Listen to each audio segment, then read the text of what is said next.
didn't know. Are you guys both from Wichita? Or are you guys just out? Yeah. Okay. What? How old are you, if you don't mind me asking? 34. Okay, so you're not too far off. Are you a little bit younger? 26. You look a little bit younger. No gray in the beard. Yeah. So, What are you talking about? Yeah, them twins gone. I'm just now getting my grades, man. Yeah, I'm just now. I got a little. I think I got a strand. Man, you I'm getting a patch that just like I wish it. It looks like more like a birthmark than it does. Just do gray one hair. color, you know. Yeah. Salt and pepper over here, and I'm salt and paprika. So out of Wichita, what schools did you guys go to? Like Heights, East, North? I went to North. You went to North? Yeah, I went to Southeast. Southeast. Where the hell is that? Wichita Southeast is a school? I didn't even know that. Yeah. Is that the smaller one of Wichita? Or? Well, now it's real big because it's a newer school. But when I was first going, it was right there off of Harry and Edgemore. Oh, wow. Yeah. And you went Harry to and Edgemore, North. Lincoln, Edgemore. Yeah. I'm a Redskin. I know the area. That's Barry Sanders, right? Yes, sir. Yeah. Did you go to school with any of his nephews and nieces? No. No? Oh, they all older than me. All of them? Yeah. Wow. Well, Barry Sanders got to be up there now. He's 60-something. Yeah. I didn't know he was that but he's old. got, I think he has one younger family member, I think just a little bit older than me, might be 45. Like he wasn't the youngest, but also not the oldest. I don't think he was the oldest. Yeah, I don't That's know. a big family. That's another one of those family with like 15 kids. Yeah. Yeah. They grew up around the corner from my mom's and like my mom and my dad and all them, they went to school with Barry. Yeah.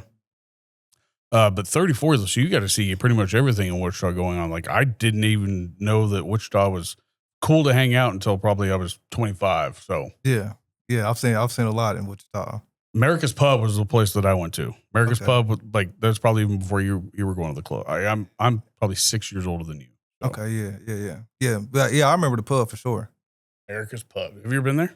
I think I was there once. They actually do like radio, like while they're actually like Really? like you could listen to. They had a radio station that you could listen to the music they were playing live in the club on one side, and then the other side was like live music, and like you could go up there and request music. So they to be got a lot attached. going on. A lot on going Saturday on. night. Yeah. But like I remember the catch for America's Pub. Like, that was the I remember the radio advertisements because when I was 20, 21, before I went to the oil field, I worked in a rock quarry. I drove a truck all day, a big dump truck. Okay. And that was the mid 90s. Yeah. So like the only entertainment there is the radio because you're driving the same track all day, right, and hauling dirt. I mean, that's all. Yeah. It's before my time. I don't qualify to speak on it. Sure you do. Just make something up. That's what we do. But no, like when I think of Wichita, I think of the Old Town, obviously. Like, but the sports I think are like one thing that gets like overthought about Wichita, Kansas. The sports, the people that came out of there, like Barry Sanders. You got the two brothers. One of them played for the Dallas Cowboys. The Williams brothers. Is that what it was? No, you talking about the Brown brothers. Brown brothers. Okay, sorry. Yeah. So, but you had one go to the Cowboys. The other one played for a very short time with like. No, Joseph played for the Cowboys. Joseph Randall played for the Cowboys. Bryce played for. Okay. Who Bryce played? He got drafted by the Eagles. Chargers, I thought. No, he got. I think he ended up playing for the. I know he played for the Bills. Who else did Bryce play for? Played for a couple teams, I think. Yeah. And then Arthur Brown. He got drafted by Baltimore. And then, that's right. That's right. Yep. But yeah, like the sports in Wichita are crazy. Like Richard didn't follow football. He's pretty much to the cage in the ring, right? What? Cage in the ring. That's what you stick to. What do you think I said? I thought you said Cajun. I'm like, who is the cage? Cage in the ring. What are you talking about? The cage in the ring. Yeah. Like he doesn't follow any football.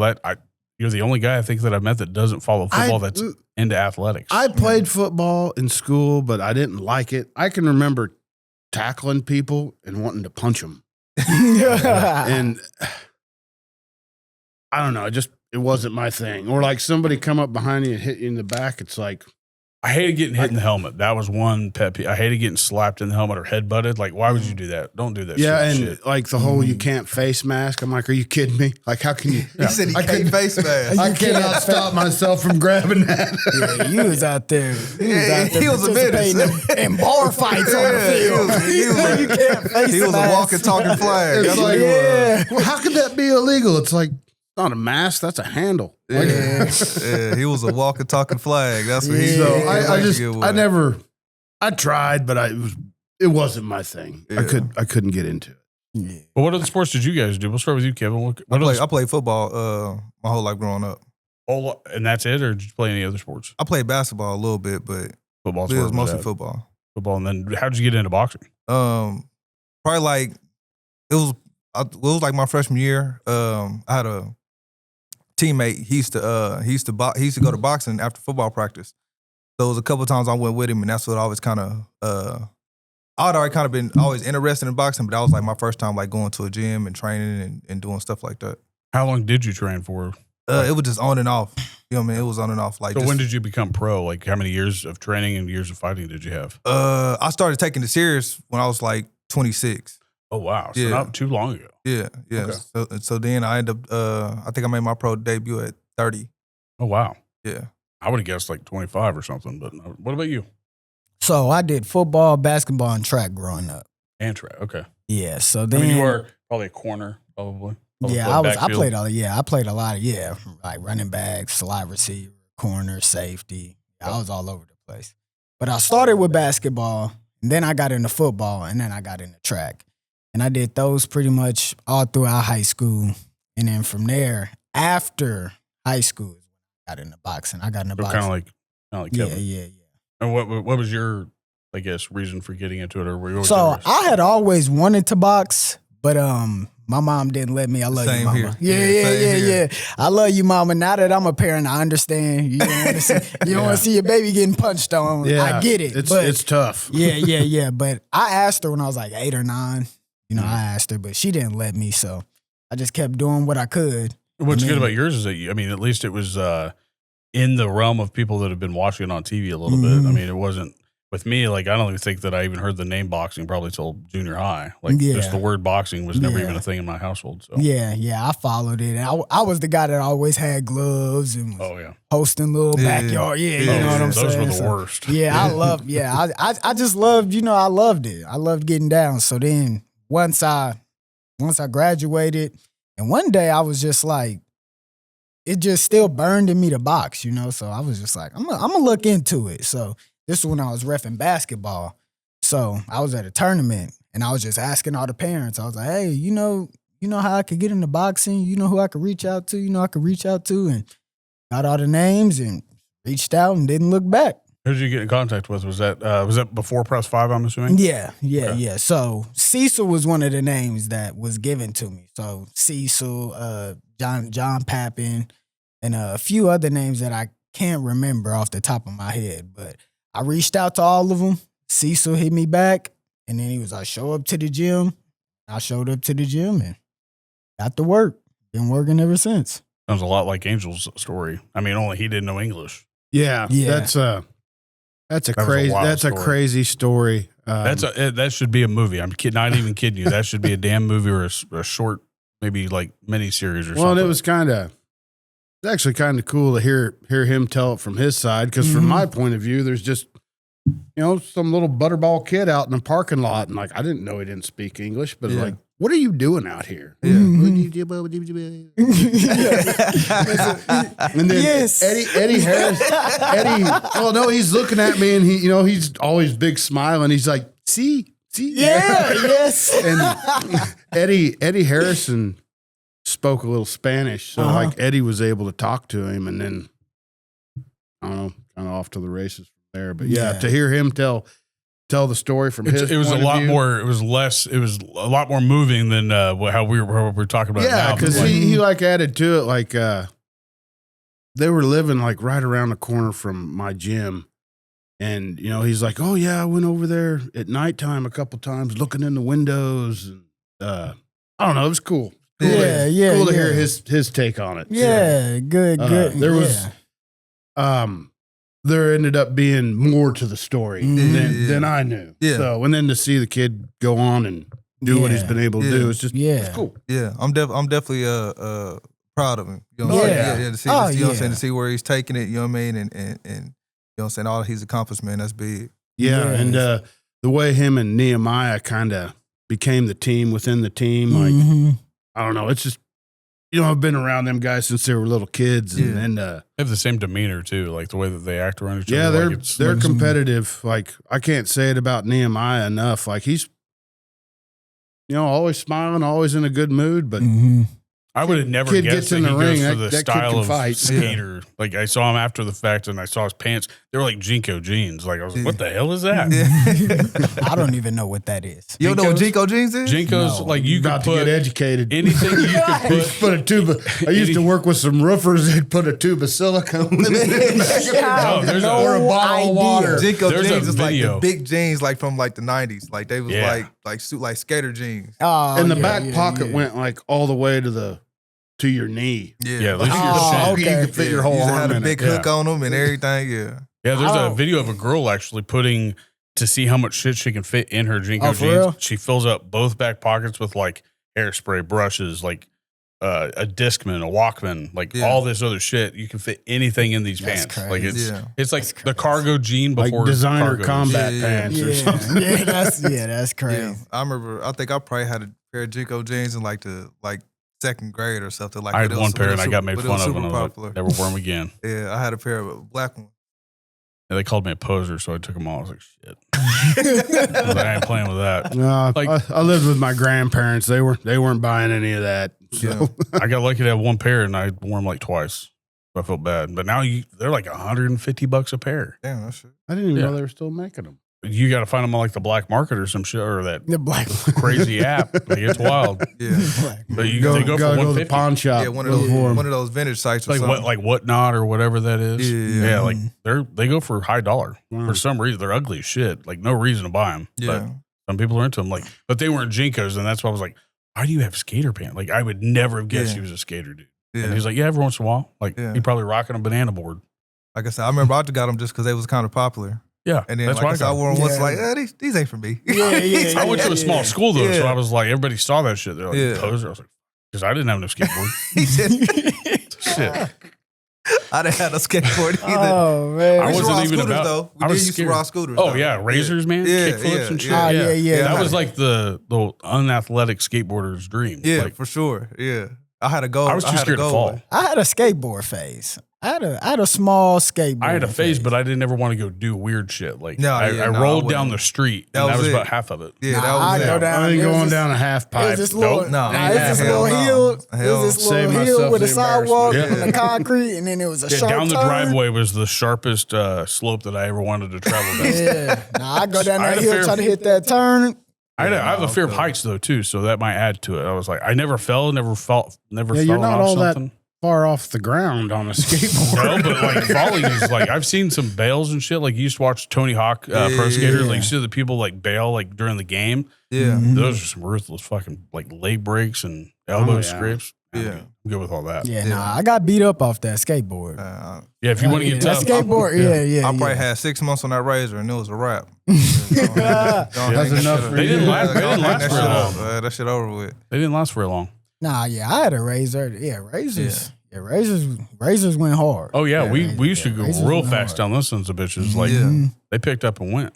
Yeah, I don't once, even once know I what put that one razor is. down, I Yeah, picked, you had that, the I picked that handle. Huffy bike up, and I was all right. Yeah, I'm no, cool. it had like a yeah. I'm cool with the Huffy with the pegs on the back. Yeah, But- never had the pegs, but like You didn't have no pegs. no, I lived literally right over here in these trailer parks where we didn't have very much money, but we had friends that had pegs. Yeah, But when you saw somebody fall off those, you never rode on those pegs again though either.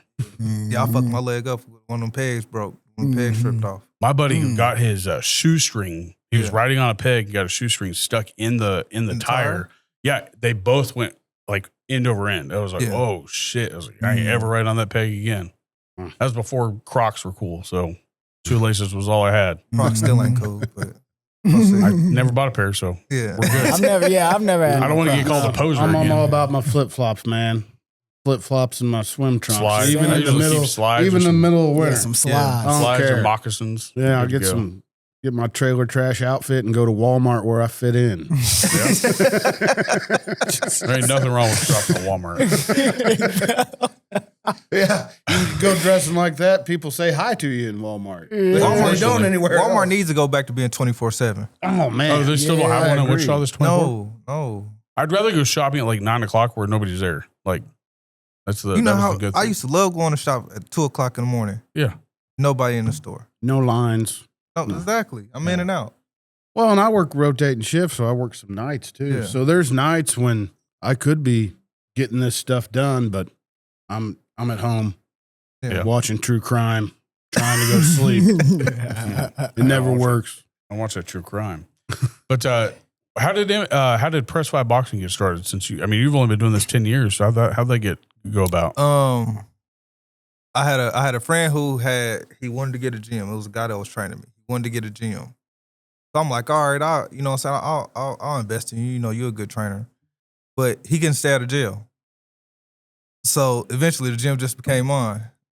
So in the midst of the gym becoming mine, it became Press 5 Boxing Club. What was it before?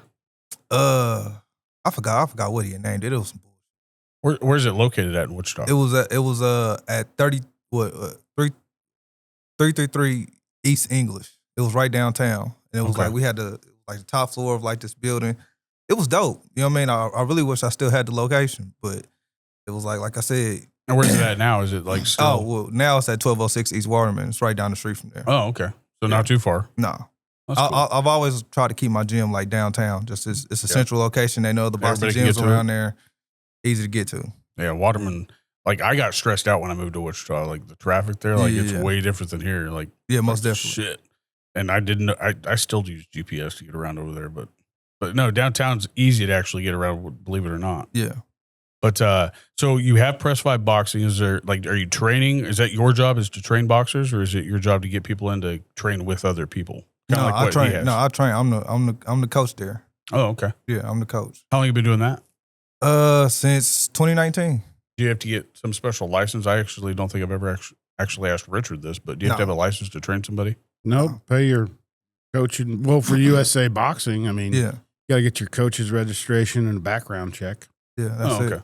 So it's like $120 a year. Yeah. How many guys you got under you right now? Probably like 10.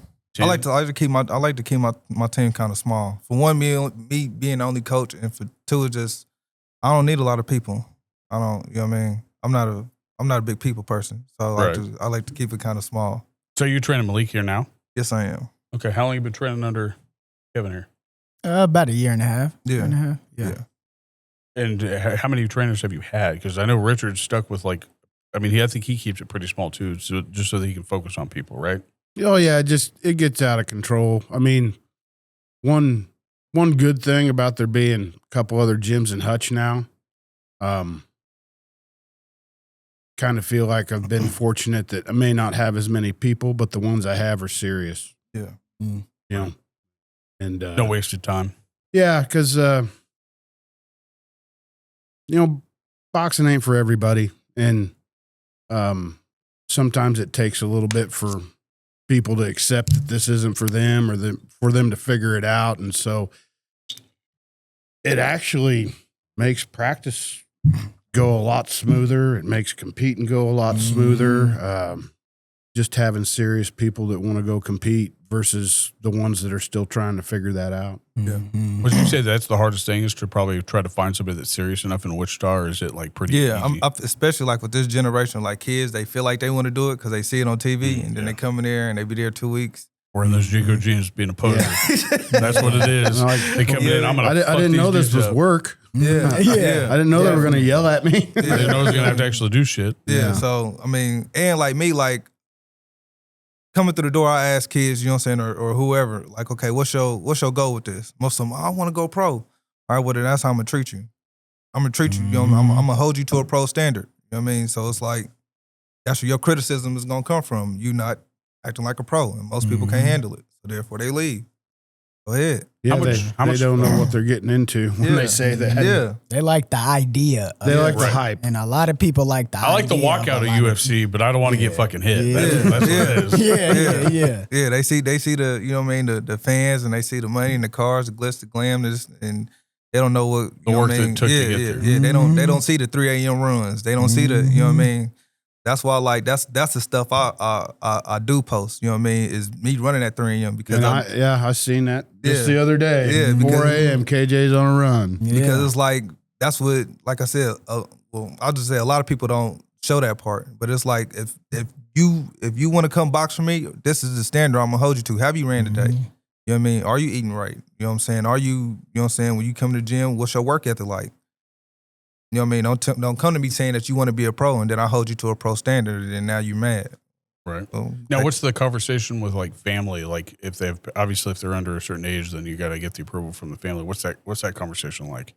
I just asked the parents the same thing. Like, do you want them to compete or do you just want them just to come in here and train? And you know what I'm saying? Based on they answers, that's how I'm gonna treat your kid. Now, is it like, do you work with like inner city kids that can't really afford to go to a gym, like with Press 5? Like, do you like try to work with kids with like a scholarship or whatever? Yeah. What's like that, I said, like? I mean, I just have kids, you know what I'm saying, come in, like, say they parent can't make the payment. You know what I mean? Most of the time I'm gonna pay my gym fees, you know what I'm saying, my rent regardless. You know what I'm saying? So it's like whether you're paying or not, it do matter, but it don't matter. You feel what I'm saying? But if your kid can come in here and bust his ass consistently, then yeah, okay, I can still put the energy and stuff into it. You know what I mean? Because like I said, anytime I've took a kid out of town or any of that, I've done that all out of my pocket. You know what I mean? Without parents paying, not gas, food, nothing. You know what I mean? Right. So like I said, it's just it kind of just depends on the kid and what y'all got going on as a family. Well, we've heard from Angel on here, and he's had Angel. He's got right now Nehemiah. Then you got Mr. George, who just won this past weekend. Yeah. Do you have any fighters that are named over there that are kind of Angel's level or anybody else's level over here? Not far as like an international level, no. But Okay. Malik is probably the most established fighter I got. Oh, okay. Sweet. Yeah. And how many matches have you got so far, Malik? Creeping up on 50. I was going to say, you got to be around 50 or 60 by now. Yeah, creeping up on. What's your biggest tournament that you've won so far? Like Golden Gloves or anything like that? I've won regionally Golden Golden Gloves and state Golden Gloves. I haven't won national. Okay. What'd you play? Did you try to place in nationals, or did you even get to make it to the tournament? Well, yeah. I've made it to the tournaments and whatnot. I just haven't. I just don't know the actual like rundown. Like that's something that I've never really been into, so that's why I'm curious. Yeah. So yeah, it just depends on the days you fight, but pretty much you fight almost every day, and you know it starts with first round and it goes to the quarterfinals, semifinals. You know, and I know that part of it, but I didn't know how to like we hear like you have the Golden Gloves regionals coming up, right? And that's what I was curious about. Like, how do you know like which one that you want to enter? Or do you have to go to the first one first? Or? Yeah. So Golden Gloves is set up your advancement. You got to win state, and then you got to win the regional. So do you have to win or do you have to qualify? That's my question. You got to win. Oh, okay. Yeah. Only one goes. Wow. In each weight class. Mm-hmm. So I would think to at least have to have two to go in each weight class so they could face each other, right? no, they face against the other states. Oh, okay. Okay. Oh, that's right. Oh, Mm-hmm. So like we're Kansas, Oklahoma Golden Gloves. Oh, okay. We have a Kansas State tournament, and Oklahoma has an Oklahoma State tournament. So like Nehemiah, he won at the 143-pound weight class. This month, I think it's the 25th. Yeah. Mm-hmm. He fights the 143-pound winner out of Oklahoma. Oh, okay. Whoever wins that Goes on to the nationals. goes to the Yes. national. Oh, okay. Yeah. That makes more sense now. So Yeah. I'm glad I asked those dumb questions for some people, but is that something that, do you guys pick up fighters at tournaments like that too? Like, is that something that you try to like, maybe, hey, you need to work on something like, and I think I could do this. Have you guys ever tried to like? No, that's a no. Oh, it is? No. Okay. Yeah. Because you'll never try to recruit other people's fighters. No, not necessarily recruiting, but like try to work with their gym or whatever to try to like push your guys' gym also. Like not necessarily steal them. I'm not saying that. I'm just saying, hey, I've got a guy that can get your fighter. Not stealing them by any means, but just saying, hey, I've noticed this in your fighter. Like I know that you said that you didn't know what the whole pro level was about, but like what is it? Is that, do you guys talk to each other? That's what I'm curious about. Like, hey, I want to work on your fighter with this. Like, I think you can get him at this level. I've never done that. No. No, you might say, hey, maybe we get together and do some sparring. But Yeah. as far as, okay. you know, coaches take a lot of pride, and it's a pretty personal thing. At least Yeah. for me, you know, you put all this time and effort into somebody, and for somebody else to come along and be like, Because you hear about people I can give him all the doing stuff that. he's missing. It's Yeah. like, Yeah. right. it's inappropriate. You got to kind of realize like Even if it's true. yeah, I mean, it's like just, every coach feel like they know it all. Right. You know what I mean? So it's like even if you right, you know what I'm saying, bringing that to another coach, they gonna 9 times out of 10 they gonna take it offensive. You know what I mean? Unless like I know like that coach like personally, you know what I mean?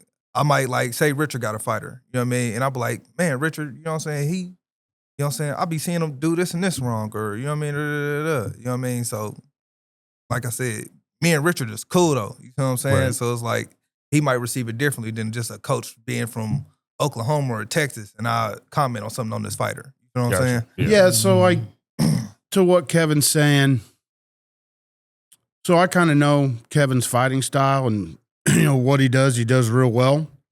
So if I had a guy that I thought could benefit by going and training with Kevin for a few weeks, I'd just kind of hit him up and say, hey, I'm trying to get him to work on this. And yeah, that's what I was curious about. yeah, I mean, but you kind of got to be on a level of respect with the other coach. Like, for example, Charles Ellis out of Wichita. I got tremendous amount of respect for Charles. My oldest son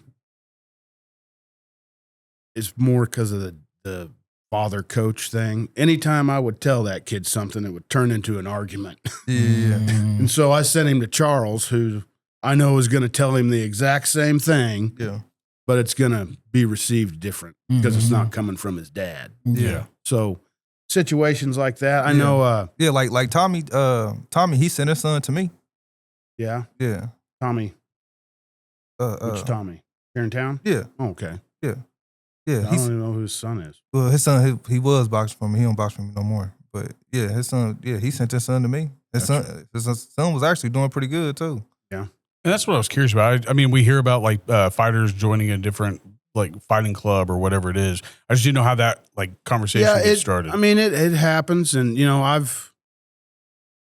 we had a guy out of Hutch a couple of years ago that was, you know, in the Olympic trials. And KJ was one of the main guys we went to for sparring. But there's kind of got to be that relationship. I trust Kevin. I know that after we leave the gym, Kevin's not calling my boxer at 9:30 at night, offering him the bigger, better deal. No. And there are coaches out there that do that, but you know, they put themselves out there pretty quick, and boxing's kind of a small world, and people find out you're doing that, and somebody gonna come back and say they'll something. get you out of there. Yeah, somebody gonna come back, or and they say won't something. include you Right. because you poach fighters. Yeah. Nobody wants that. It's not a part of the culture. It's not. It's kind That's of a good frowned way upon. to put it. Yeah. It's frowned upon in the culture. Yeah, I just know that I've heard about it happening, not in boxing necessarily, but in MMA. Like you hear fighters getting a different coach or whatever. I just didn't know how that actually came about. Like, is it somebody seeks out somebody, or is it like but most of the time it's the fighter that goes and seeks the other coach. You know what I mean? If the coach goes and seeks the fighter, then that's the part that's frowned upon. Yeah, that's what's. And then even when like Dominic Thomas, real good fighter. He showed up at my gym one day, and I knew he was boxing out of a gym in Wichita. And I was like, you need to get with him and take care of whatever you need to take care of. That was going to be my next question. Before you like, come when a here fighter regularly. comes up to you. What's that conversation like? I don't know if it's the right way, but I always put it on the fighter to handle that stuff. I agree. Because it's not that I don't think, okay, for example, it's not that I think I couldn't call you and tell you what's going on, but it's like, that's not my job. Yeah. Like, that's your job. Yeah. Go handle it. Yeah. Tell him why you want to come over here. Don't leave it to me to do. It's your career. Yeah. It's your career. So And you know, we all compete against each other. And there's a way that, you know, we're friends as coaches, but there's also a way that we're competitors. Yeah. So there's like, I don't know if I'm saying it right. No, Nobody knows where the line is, but we all know it's there. Yeah, most definitely. It's like an unspoken rule. Like it makes and it's like, rule. if you think you're crossing it, you probably are. Yeah. So before you do too much else, you better make some calls and talk to some. Exactly. So, And that's why I was curious about like how like what type of have you ever had that issue that he had? Somebody came into your gym. Sorry, somebody's came into your gym and maybe said, "Hey, I kind of want to do this," but you've seen him at another gym. Have you ever had? Yeah, to have people that come to conversation? my gym from other gyms all the time. Most of the time, I mean, I feel like most of the time that's what I get. You know what I'm saying? Is people that come from other gyms and, you know what I'm saying, hear about me from whenever, you know what I mean, and, you know what I'm saying, and come to my gym and want to see what it's about. Gotcha. Is that something that, like, I don't know, like, it sounds like you guys need like a chain text or something like, hey, this dude's at my gym, should I be contacting so and so? Like, shit. I don't know. It's Like, probably a little different in Wichita because there's so many gyms. oh yeah. There's only a couple here, and I kind of made it clear when I opened this new gym that I don't really want to support the whole gym jumping thing. You know, I opened mine month and a half ago.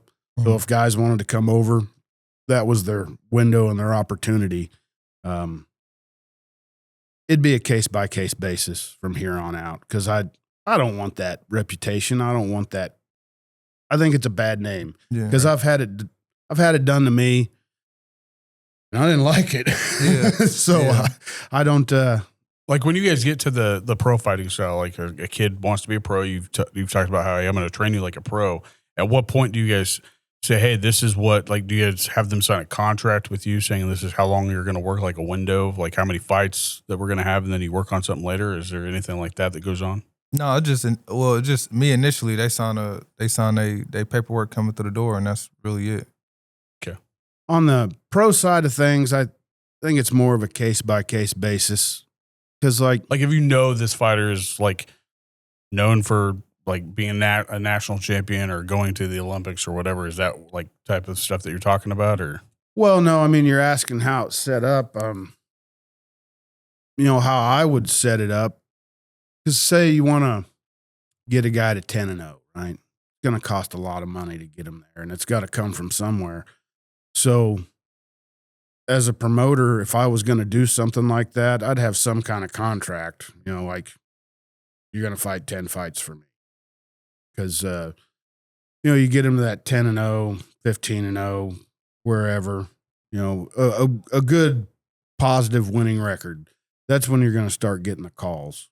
And it sounds dirty because it becomes about money, but you know, you sink 10, 15 grand into a guy, you got to have your opportunity to get that back or you won't be in business.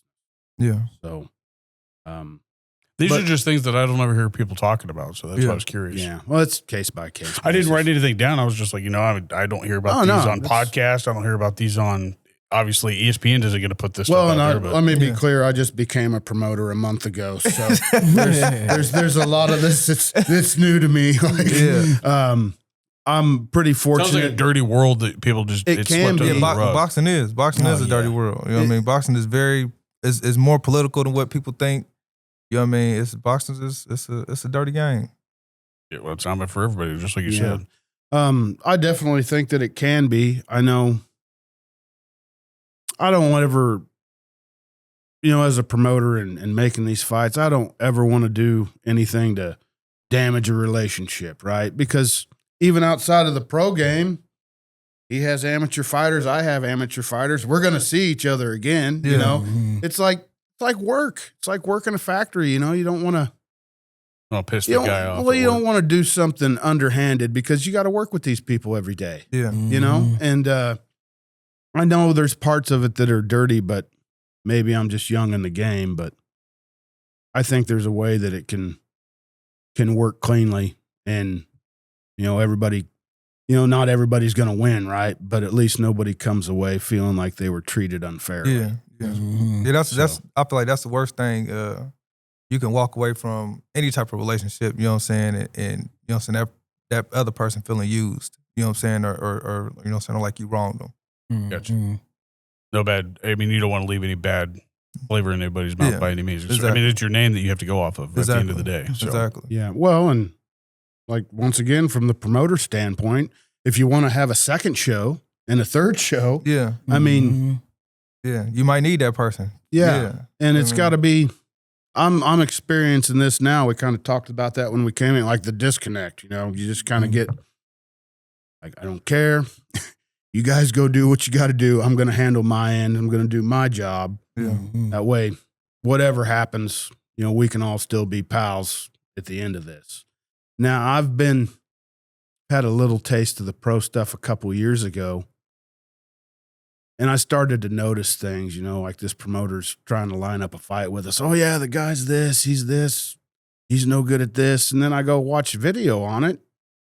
And it's like, this guy has nothing to what you told me. And then I find out that the guy they're trying to put us against is actually under contract with them. Yeah. So it's things like that kind of gotta look out. Yeah. Okay. Like me, like actually like fighting pro and kind of seeing like just how everything is, you know what I'm saying, going to be geared towards their fighter. You know what I mean? Like I fought out in Puerto Rico and I was out there for a whole week. They wouldn't take me to a gym. They wouldn't take me, you know what I mean, to like, you know what I'm saying? I didn't hit nobody. I didn't hit nothing the whole week until I got to hit him. No bag, no training. No, nothing. Mm. But it was crazy because it was like nobody act like they speak English. You know what I mean? Nobody acted like they speak English. And then after the fight, I got all the respect. Yeah, how'd you send me this contract? Yeah. Speak English. After the fight, I got all the respect. After, like I said, it was like where we were staying. Like a test almost. Yeah, but it was just like where we were staying, it was like a long like walk to like outside of the villa to like the, I guess you could say like the regular part of the society out there. You know what I mean? Like where we were staying was basically like a concubine, basically. And it was like after the fight, they were, hey man, you need to go to the like, hold on, bro, you didn't speak English the whole week until now. Yeah. You know what I mean? Hey man, you need to go to the, what's it called? It was because I had to go, I went out there and put on a hell of a fight. You know what I mean? And even then, I say the fight was either I won 4-2 or it was a draw. But like I said, they gave the guy the fight, and then the next morning we see his manager, and we sit there. You know what I'm saying? My coach is Israel. He's trying to convince the manager, like, yeah, you know, we can run the fight back. They didn't want to run the fight back, and then he started telling us like how much money he's spending on this fighter. You know what I mean? Well, we moved him out here from Mexico, and we're spending $15,000 a week. He was like, you think we're gonna, you know what I'm saying, let a 32 guy that's 32 with no name come in here and beat our fighter? No, that's not gonna, you know what I mean? Yeah, they lose their investment. Yeah, exactly. So it's like unless I went in there and knocked him out, there was no way I was gonna win that fight. Mm. When we had Mitch Green here a couple of years ago, he talked about that when he fought Mike Tyson. Said Don King said, "Oh yeah, Mitch, we'll put you in a hotel room." He's like, "Man, they basically put me in a jail cell for a hotel room, no access to a gym." And then the fight went to decision. Yeah, and Mitch wanted to run it back, and they wouldn't do it. You know, because they'd sunk all that money into Mike Tyson. They wasn't going to risk somebody beating him and losing that investment. Yeah, that's the politics of boxing. Yeah, sounds like just politics of the world. But no, before we go any further, if you guys do need to use the bathroom, just say, hey, gotta go, or just get up and go. I'll cut that part out if like you gotta talk. So, but I guess let me hear from your side. Like you've had a couple of different coaches, right? How many coaches? Probably 2, 3. Yeah, it's fair to say. Like, what's that conversation like? Like when you do want to go to another coach, so it's like I asked them, like, kind of talking to fighters. What's that conversation like when you're? So I feel like it's really it's kind of on the boxer at times. You know, it's case by case, truly. But for me, it's kind of one of those. The water ran dry. You know. I appreciate everything you've done for me. I mean, you're building a relationship, and that's what I'm asking. Exactly, yeah. So it's honestly about, how can I put it? It's about how mature both parties are willing to, you know, go about this. If it's a coach that's like, oh, well, I only want to see you, you know, do good if you're under me, it probably won't end well. If it's a fighter that isn't putting their best foot forward in terms of communication and, you know, X, Y, and Z, it probably won't end well. But, you know, are you still good with your coaches that you've had, or? Yeah. Okay, I have no bad blood. I have no hard feelings towards anybody. But so it truly just depends on how, you know, both parties are willing to address it, because it can easily go left. It can easily turn into, you know, like, bad blood and, talking about each other and, then you see each other and now the other coach gets involved and now don't nobody it could easily turn into that, but it could easily be something that's simple and organic. It's just about how mature both parties are willing to be. Communication. Communication and how things actually transpired and, how the falling out, I suppose, was, how you were able to move on. So it all just depends. Like, I'm not going to act like my situation applies to everyone, just how everyone's situation doesn't apply to me. But it can go good and smooth, and it can easily go ugly. So, and the reason why I'm asking you guys this is just I don't think that Angel and Nemo kind of had necessarily this type of background in it, and that's why I was kind of intrigued that we were getting some guys that have some age and some time in there other than Angel and yourself. But like with Angel and those two, like I don't think they know this part of it yet. Maybe would you agree with that, or do you think they've kind of got that flavor in their mouth already? Probably got a taste of it. Yeah. I mean, we're in Hutch, so like that, and that's why like it's small town. We've got a handful of gyms. Mm-hmm. They haven't needed to worry about that type of situation necessarily, but like, yeah, you have the small gyms here. They might have bad beef, they might not. But I just was curious about this part of it because I think when you don't talk about something and then somebody comes into it, they don't know how to deal with it. Yeah. Mm-hmm. And that's why I think that a lot of people would get a lot of, if people are asking the right questions, then it becomes maybe a map to like, hey, this is how I need to address this situation. Mm-hmm. Whether that be with life or fighting. Yeah. Well, I kind of came in the middle of what you were saying, but I think I know what you were talking about. Mm-hmm. And I agree with you that if it's handled right, it can go good and go the way it probably should go. Mm-hmm. But, it can also go the other way too. And I think the bad mouthing people. Yeah. We all vent, we all got stuff to say, but in my opinion, there's a difference between, say, you and I are having a conversation. I kind of say what I got to say versus saying it publicly. Yeah. That's different. I wouldn't ever publicly bash somebody unless I've done that one time and I felt so bad after. Yeah. Get down with who you're mad at. You know what I'm saying? Direct just opening up the worms in front of everybody is never the way to go. Like, and it's until it has to be that way, maybe. And I feel like that's a self-respect thing as well too, though. But you learn from doing stuff like that because I've done it. Like I got on to somebody like this has nothing to do with fighting, but just getting on to somebody about at work. Mm-hmm. In front of people that you shouldn't have been doing it in front of, like that's where I was like, "Fuck!" I felt like a dickhead after that. Mm-hmm. So like, you've got to swallow your pride and go apologize to them, and whether or not they forgive you or not, that's besides. At least you apologize. But I have been in that issue. Like I shouldn't have yelled at this dude in front of who I was yelling at in front of. So, but it is what it is. You learn from those. Yeah, definitely. When people always got stuff to say, I'm most of the time I'm just kind of the type to not address it. Yeah, Don't really care what you got to say. Yeah. Yep. Mind the business that pays you and pertains to you. Yeah. It ain't that. I don't got no energy for it. Like, I mean, I don't like when it's like people you hear stuff that other people say from other people that didn't have nothing to do with the situation. Mm-hmm. Yeah. You know what I'm saying? Just kind of inserting themselves in the drama. Because then that means like you felt a certain way, and instead of you coming to me about it, you went to somebody else about it. Mm-hmm.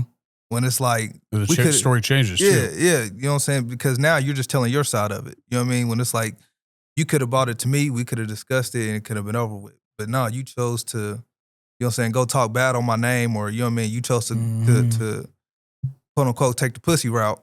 You know what I mean, and go gossip instead of just bringing it to me. You know what I mean? When you know what I'm saying? Why not bring it to, you know what I'm saying, the person who you got an issue with? Yeah. Right. And settle it. But that goes back to that, saying how that's a self-respect thing. You know what I mean? Like I feel like if you have a certain level of self-respect and maturity. And maturity, I think, is the biggest part. Yeah, definitely. Because all that. If you can't talk to somebody, then how are you going to manage something? Exactly. Exactly. Probably. Well, and in this game, in our business, well, like we were just talking about, you got to know at some point you're going to be in a situation where you guys got to work together again. Exactly. You know, so And at that a point, lot of it's looking down the road. You know, you don't want to burn a bridge. You don't want to. and if they're not approachable, that's where I was going to actually say. If they're not approachable, it probably wasn't a good relationship to begin with. So Yeah, if I can't and- come and talk to you about something, And most of the time, that'll take care of itself. Yeah. You Mhm. know, they'll do Yeah. that with enough people, and that'll be the end of it. Mhm. But most people, I mean, they sometimes they just deem people not approachable because they're scared to approach them. or they have never approached them, or they've just never done it. So they've seen. I think it's that they've seen them react to other people approach them. They're like, "Oh hell no, I ain't ever gonna say that." Or they shit.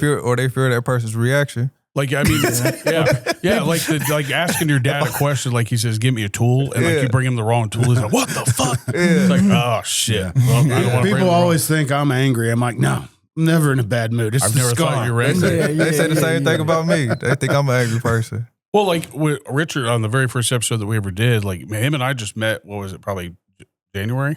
I think. we Yeah, met. I was in a guy's office getting my interlock calibrated. Mm-hmm. Said I was thinking about doing a podcast. He's like, I'll call this guy right now.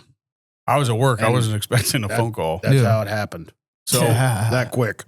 but like he had said something along the lines of like, I'm not anybody's friend. And then I get we come in here and do this last podcast. These kids are like his kids. It's Yeah. like, what the hell? What do you mean Yeah. you're not their friend? Like these guys look up to you like a father figure, and that's I think nobody realizes how much a coach has to do with somebody's upbringing. Yeah. Like I could probably say that. I'm not going to say that I would be in jail or prison, but like I do know that the way that my coach dealt with me, it was tough love. But if it wasn't that type of relationship, I probably would have done some more stupid shit. Oh, Yeah. Like yeah. Me not upsetting the coach, I succeeded that day. Mhm. Me not upsetting whether it be my dad, my uncle, my mom, I succeeded that day. But you don't actually know that until you actually mess up. And like Angel talked about how he got in trouble at school, and the school called him out of all people. Yeah. It's like, what? Yeah. Yeah, this that's dude, real. you're a dad, you're a father to figure to that guy. So like, I mean, I think you undersell your relationship with some of your fighters. Yeah. not maybe not intentionally, but No, I think, I don't know. did that last episode open up your eyes a little bit about the? Maybe a little, because like I said, the first time I kicked him out of the gym, we were going to Detroit.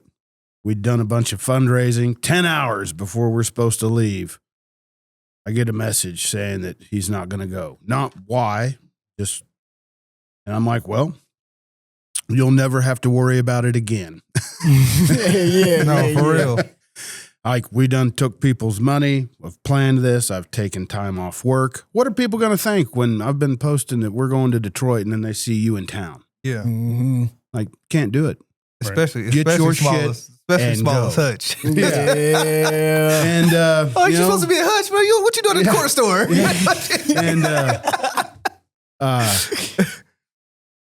and, he went to another gym for a few months. And I think that was another situation where it was like, oh, come to my gym. We won't yell and scream, and we won't.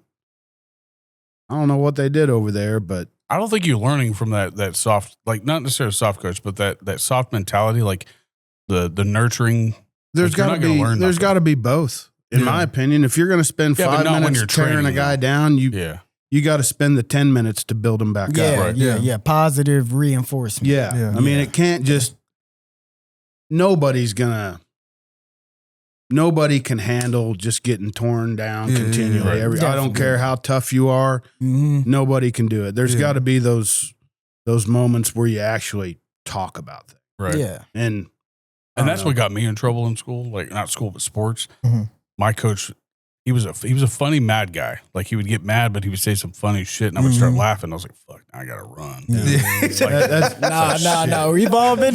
yeah, like that's me We've all too. been there. Yeah. Like like if you say some witty shit and it's like, and I'm getting yelled at, I'm gonna laugh, not out of disrespect, but it was funny. Like that should be where it's at. But you're gonna have to run somewhere too, and I had to do a lot of running. Johnny Lopez, you remember him? Yeah. He was one of those because I'd be in the gym and I'd be like, I don't know how big a crayon I need to draw this picture with, fellas. Then Johnny'd start laughing. He's like, I'm sorry. Well, I went to training at Butler County Community College one time for a lineman camp, and me and this guy, we were like doing like a drill, and we thought it was stupid. We were just giggling. He goes, "You two could fuck up a wet dream, couldn't you?" I was like, "What the Like, that's awesome. We got in trouble at a thing we had to go pay for. It's like, oh shit. Yeah. We were just sitting there giggling. It's like, it was funny. So, but Yeah, do you guys have that at the gym, that type of camaraderie? Like, these kids are like laughing, like, fuck, he got mad. That shit was funny. Have you ever heard of Randy Driley? And that's why I'm asking.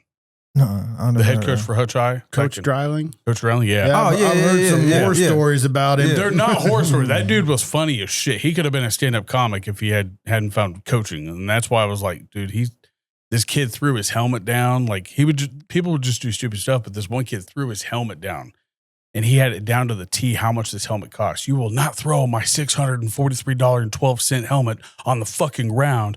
Get your ass to running. Like, the whole team laughed. Everybody had to run. Yeah. Fuck. Well, the stories I heard was, he took that football program here in town, had him winning several state championships, and then now I don't know if I got the right story. That's just a story I got. In the end, people kind of turned on him.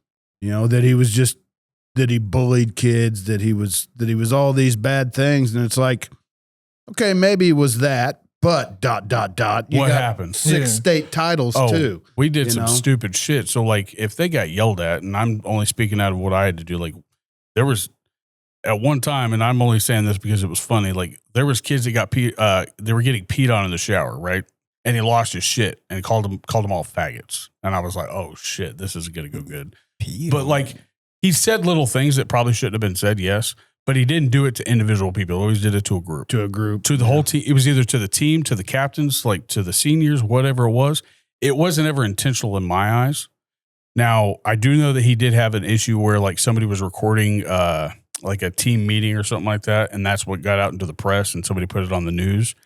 So that's crazy. And he just said some off the wall shit that your dad or uncle says at Thanksgiving. Like, it wasn't anything that it probably should have been said professionally. Should have been said. But as a coach, there's a different, just like you said, there's like a line that you don't cross. Yeah. You don't bring a phone into a meeting, first of all. You don't record that shit. I mean, but it seemed like that's y'all attention to try to get me out of here. You feel what I'm saying? So it's like, oh, well, you hurt my feelings, so I'm going to get you back. Yeah. You know what I mean? So it'd be shit like that where it's like, that's kind of like especially like nowadays, that's like the bad side of like trying to be yourself in like these certain, you know what I mean, these certain areas. And it's just like, that's a fucked up game. Yeah. I mean, and I'm sure it happens in all sports. So like, it's not just one thing. Now, your story might be true. Like, I don't know who all turned on him, but like little things like that are what put bad taste in coaches' mouths. That's part of turning on you. Maybe turn on him. He said they're at like 3 years after that happened. So I don't know. Maybe turn on him's not the right word. Somebody hears something and they don't like it. And so then you just kind of get everybody's opinion about it. It's that cancel culture type stuff. And somehow all the good you did is somehow erased by that 5 seconds of indiscretion, which and I look at it like this, like if certain things weren't said to you as an athlete, or you as a coach, or you as a fighter that's coming up, any type of that, if certain things weren't said to you, you probably wouldn't be the fighter you are, or the coach you are, or the business owner you are, or anything like that. Like, I had hard coaching growing up. Like, our coach used to grab us by the face mask and sling us and everything else. You know what I mean? Handle. But it taught you not to do that shit. Yeah, you know what I mean? But it's like, that was. He didn't beat me with a hammer. Yeah, like, you know, but it wasn't any stupid shit like that. That was our form of straightening growing up. You feel what I'm saying? So it's like, even now, like, you know what I'm saying? Obviously, like I said, I coach. Like, most of the time, I'm the cool coach. I'm gonna make you feel stupid for not doing it. You know what I mean? The way I told you to do it. You know what I mean? Or I'm gonna keep doing it until you get it right. You know what I mean? Right. I'm not a big raise my voice type of person, but I don't mind that type of coaching. Like, that's the type of coaching I had growing up. Like, I remember one time me and Israel was in the gym and he got on me about like not doing something right. And then he apologized to me after. Man, I don't need no apology. I don't need no apology. I'm a grown man. It's like, you know what I mean? Your apology should be what you put out now after the fact that you got yelled at or whatever it was. Yeah, you know what I mean? Like, shit, if anything, I apologize for you even getting you to that point. You know what I'm saying? So it's like, yeah, man, like, I don't know, man. But that's that respect thing that we're talking about. Yeah, you know what I mean? I feel like a lot of these, man, these motherfuckers be soft nowadays. That's all it is. Nowadays, I feel like. And you're 15 years younger than us, so like, I mean, I wouldn't say that it's just you as an individual, but your generation is probably the ones that most of us are talking about these days, not because one person did it. It's because you got like a whole group of people that are trying to get that cancel culture going, not you. And well, I grew up with the rough coaching. Oh, I grew up with the rough, but you were probably the last of them. Yeah, definitely on the back end. Definitely on the back end, no. Well, and I think one way that people don't think about it is like coaching.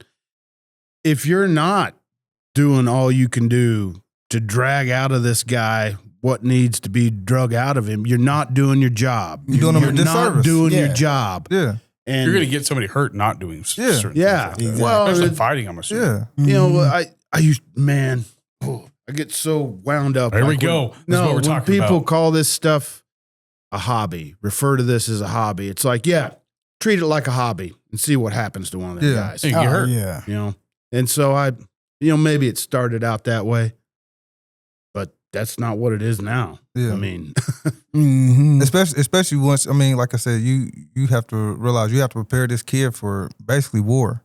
You know what I mean? So it's like, I can't treat it like a hobby. I got to take it just as serious as you would want me to take it, because your kid or your cousin or your whoever it is, y'all putting his life or her life into my hands. Exactly. Right. Well, I mean, when you said preparing for war, like you've got the military doing the same shit. Like, I'm getting stressed out. Here's my green card for the day. Like, what? And then look at it like this, like as far as just like the cancer culture stuff goes. Y'all brought this kid or this young girl or whoever to me to trust my teaching. Y'all paid me for this. And then y'all gonna try to cancel because of something I said?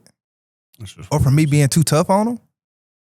That don't even make sense. Not bullying. Yeah, that don't even make sense. I'm not making fun of them for me. In fact, I'm calling them stupid for not listening to what I said. So it happens a lot. Yeah. You know? So then it's like on the coach's end, like, okay, like you said, like drilling. Like, okay, you said it was that video surfaced a couple years before. That's gonna make him pull back on coaching. Like, okay, so damn, how am I supposed to coach then? You know what I'm saying? You're gonna fire him for not winning or whatever. You know what I'm saying? And then there's a disconnect with you and your team because it's like, okay, now I can't trust y'all. Yeah. And they know they got you. Yeah. You feel what I'm saying? So exactly. it's like, now I can't even coach. So now I got to try to change the way I'm second guessing my coaching. Mm-hmm. When my coaching previously, we won numerous state titles. Now I got to second guess that because of what y'all may do. Yeah. Right. And I'm walking on eggshells. Yeah, I'm not comfortable in my own skin, in my own place that I built the legacy. You know what I'm saying? You Yeah, just buy Like, the logo from him that he designed for that. You see what I'm saying? That's Like, come on, crazy, man. Like, come on, man. yeah, and back to what we were talking about in terms of, you know, like the fighters and the coaches all being too tough or XYZ. Coaching in general, I feel like you adopt your coach's mentality. Yeah. You know what I'm saying? Same with your parents also. Same with the parenting, you know, so it's very important to be on them, be tough on them, hold them accountable. You know what I mean? And of course, do it in a way that resonates with them. It's got to be constructive. Yeah. Do it in a way that resonates with them so that they retain it. You know, we were and they talking carry it about that on too. with them. Like I'm not tech, or I'm tech savvy, right? I'm not necessarily. I can unclog a toilet. I can fix a gutter. I can do little things like that. But me and Richard were talking earlier. Like we thought that our grandpa or dad hated us. Like learning how to do some other stuff. Mm-hmm. But now Richard was talking like when he left the house, he could fix it. He could build a porch. He could do all this other shit. It's not the fact that you're hated. He wants you to learn something so you know how to do something when he's not around. Exactly. And that's what you're going to forget is and he didn't want to do it. no, that's but that's real the benefit, too. I guess. But, Yeah. But like, I wish I had more of that probably to where like I did know more about carpentry or like, I mean, I could do certain things. But thank God for YouTube. If I don't know how to do it, I look it up on YouTube. Mm-hmm. Do I do it right the first time? No. Does it take me 100 times longer to do it? Yeah. But if I was as a kid, like I could. That's your critical thinking skills come everything from your coaches to your parents. It's not that you do it right. It's like, what can I do to do it right? It takes a village. It takes a village. Yeah. It especially it takes a team. It takes a village. It's not just one person. You know what I mean? Like, okay, so like my mom. Well, those are the people that fail. The one that think it's just on them. Yeah. So like my mom growing up, you know, my father wasn't around, but my mom raised me. But my mom was Very tough on me. You had to play Held dad me and mom. accountable. Yeah. Very tough on me. Held me accountable, but was also very loving. But she involved the village. If I messed up or if I got in trouble, all my coaches knew, my uncles knew, everybody knew. So then I got to see everybody about that. Yep. And now I'm adopting all of their mentalities. And people have to accept that just because you're a role model, just because you're a mentor to someone, you're not perfect. No. You know, I let my daughter know that all the time. My daughter hold me accountable. She's only 3. Oh, Dad, you need to stop saying bad words. You got a point. You know what I'm saying? Like, you know, Dad messed up too. You know what I'm saying? Dad's not perfect. But I wish my kids would. you know what I'm saying? She's like, oh, you need to stop saying. Now when you get a little older, you better chill out. You know, you still, you know, you a little baby. I'll let you get off a little bit. But, you know, it's important for kids to understand that Right from wrong. yeah, right from wrong. And I can do wrong as well. You know what I'm saying? I'm not perfect. You know, my way isn't just the law and the end all be all. Right. You know, everybody falls short. You know what I'm saying? And that's the If thing. you've been a part of sport, like I think that's why sports are so important, not just for, growing up, but also like if you had that mentality growing up, you're going to learn that everything is done as a team, whether that be a team sport or an individual sport. Like you've got somebody else that you have to go to for. And it's important even with a coach, you know, like sometimes a football coach or something, you know, like the team loses and it's like, you know, the coach can take some accountability there as well. So then the players adopt that mentality of taking accountability. Right. But if the coach is always pointing the finger, oh, it's X, Y, and Z's fault. I can't believe these refs. I can't believe, you know what I'm saying? Then that's what the players pick up on. You know, and that's I agree with that. Yeah, that's the mentality. I always thought it was bad taste. You know, in boxing, you'd see these Facebook posts after the fights, you know, basically bashing refs and officials. It's I've always told my guys, like, they're off limits. Like, I don't care. Like, you do that shit one time, and it's just it's the seed you don't want to plant. Oh, you know? definitely. And it opened my eyes when I was refereeing, because I was a ref for basketball, and I would always notice it's like this same coach that was cool with me in the first half. They was up by 20, right? No issues. Y'all up by 20, y'all spanking them. Okay, cool. Then now y'all up by 12. Now you getting a little antsy. You start, hey man, where's my foul? What are you talking about? I'm reffing the same kind of game. And then now y'all only up by 4. Well, there's that tunnel vision. Yeah. Now you giving me all kinds of hell. But what about those 12 turnovers and those 18 missed free throws and those 4 missed layups? Yeah. And y'all ended up losing. Y'all was up by 20 and ended up losing by 4, and it's my fault? Yeah. It's the ref's fault. You know what I'm saying? So that opened my eyes a lot. I stopped talking about refs after I became a ref. Yeah. You know what I'm saying? I was like, and a buddy of mine, we were recording. I've got a couple podcasts that I do, but we were recording talking about the rule changes in sports, whether that be in fighting or whatever. He's not a big fighting fan, but like the rule changes that they make, I think human error is like a need for sports. Like that's what adds to that competitiveness. Like human error, like the professional athlete isn't perfect, so neither should the ref be perfect. Definitely. So with this whole like changes of like, oh, you can I don't know if you guys are familiar with the NFL rule that's changing about flags that weren't called on a play, but they know that there was like a certain play that should have been called something, so they can go back and review it in New York. I was like, oh man, it's gonna slow the game down, first of all, but like you're gonna change the way, like there's a holding call on every single play. Yeah. Oh, definitely. Yeah. No game is perfect, no player is perfect, and no ref should be perfect. Yeah. So like I just seen in like baseball, they have the where they can challenge the player of the strike zone. Yeah. I seen that today. I said, all right, man, y'all taking shit too far. Yeah. Well, they've been doing that for a while now. Like you can get so many now, but like the managers used to be able to challenge it if it was like safe or out. Not the strike zone. The strike zone's been 2 years. I seen one. The ball was 0.1 below the strike zone. I said, come on, y'all. How they even measuring that? They've got cameras with the ball. Like certain balls have like a sensor in them. I don't know if it's the ball or if it's like a certain area. I was scrolling the other day and I seen it. I said, all right, man, they doing too much now. 0.1 below the strike zone, and y'all calling that? Like, come on, y'all. Just ball. Bro, that's a strike, bro. It used to be just deal with it. Yeah, that's a strike, bro. Yeah, just ball, man. Just hoop. It used to be if it was hittable, then it was a strike. Yeah. I mean, yeah, it has to be within the vicinity of this little square that's not there. Yeah. But computers are getting involved. And that's where, like, the ball placement on certain football fields and, like, that's all fine. But at the end of the day, the player still isn't perfect, and neither should the ref. Mm-hmm. Either the play was made or what, man. It's that simple, man. And that's what I used to tell coaches, and they'd be like, you know, just on me, barking at me about, oh, watch that player, or oh, watch this. I'd be like, I stop. I'd be like, look, coach. So you want me to forget about the game? I'd be like, yeah, and focus on one player. Yeah, exactly. So I'd be telling them, I'd be like, look, coach, I'm trying to let y'all hoop. You know, y'all not here to see me. I can make a call every second if you really want me to. You know what I'm saying? But y'all are here to get better, and y'all not here to watch me make calls every few seconds. Right. So what I'm going to do is I'm going to let y'all play.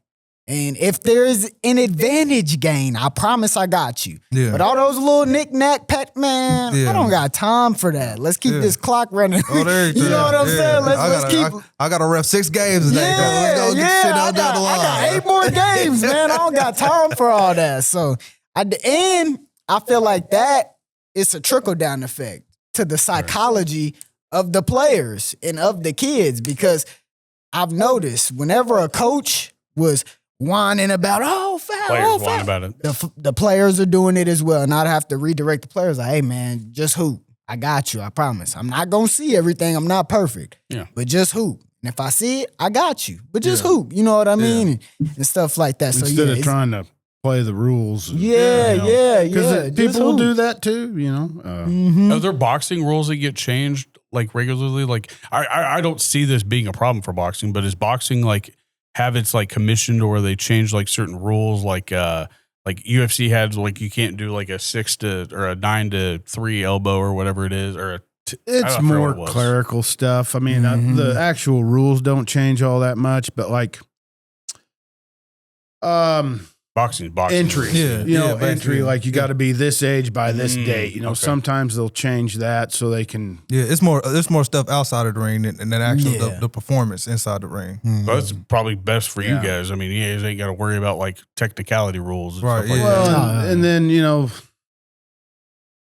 so like according to the rules, right? A referee is to not intervene unless 1, he thinks somebody is injured, or 2, somebody's out on their feet. And, with the big safety culture, like nowadays, we seem to get a lot more. Is that counting tie-ups? 8 counts. Mm-hmm. Is that counting like when people tie up too, or no? like from a shot, from a punch. Okay, I was curious. And so we're getting a lot of these safety 8 counts, which I hate those. If my guys, I tell my guys this, but I don't know if I really believe it. I always told him, like, I don't stop fights. Refs and doctors do. But, the bell rings. If my guy comes back to the corner and I'm looking in his eyes and he ain't there, we're done. Yeah. Mm-hmm. But a shot lands and it's loud and it's clean, and the ref sometimes doesn't even look to see if he's there. Yeah. They'll just immediately 8 counting. Yeah. Oh. That's one thing I've always hated. Like a flush shot, they're gonna 8 count you. Like to me that's crazy. That doesn't make any sense. And because in boxing you gonna get hit. It's not according to the rules either. Yeah. Because in boxing you gonna get hit. Like, and I feel like it does the amateurs a disservice in terms of like the ones that are looking to go pro. It's like a completely different world in terms of how the fights are when you go pro compared to amateur. Yeah. So I feel like they could definitely do a better job of that, especially with transition, because those little 8 counts and X, Y, Z, you're not gonna see it in the pros. If a ref steps in the pro side, the fight's over. Exactly. Yeah. So I mean, ref has to intervene. Fight's done. Yeah. And that was gonna be my next question. Like when you're training somebody to go from amateur to pro, like what's that transition like when it comes to the training aspect of it? Like I've noticed that the amateurs wear headgear. Is that one of the big things, or is that just in certain like age groups? Well, no, all the amateurs wear them, but even on the pro side, if you're 5 months out from the fight, who cares? The closer you get to the fight, I like to see guys wear headgear just because it cuts. Yeah. You know, you don't want to. I used to tell Jacob that all the time. Yeah. Like, bro, like, why you sparring with no headgear, bro? He got cut one day, and I finally said, that's enough. No more. Yeah. Yeah, I'm saying like in the fight. So like, what's the biggest difference? For, like, yeah, you're going to fight a different level of fighter for sure. It's just, I'll say the difference between pro and amateurs is just it's a different pace. It's more calculated. It's like going from college ball to pro ball. Yeah. Like it's more calculated. Speed. I feel like it's slower, but there's more. It's slower because there's more consequences to getting hit. And there's more rounds. Yeah. It's a much longer fight. Yeah. Yeah. So, It's like chess and checkers. yeah, for real. So, honestly, because in the amateurs, work rate, like if you working high, you real busy, you moving, I mean, that can win you a lot of fights, but I don't feel like it's like that in the pros, you know. And pros is like it's the hurt business. Yeah. You know what I mean? Like exactly. like the quality of your punch means a lot more than in the amateurs. Like in the amateurs, that's the point. Yeah. Right. The pro side, you got to hurt him. You do that in the pros, they don't give about none of that. Well, it seems like that they focus on. I mean, this is just from somebody watching it.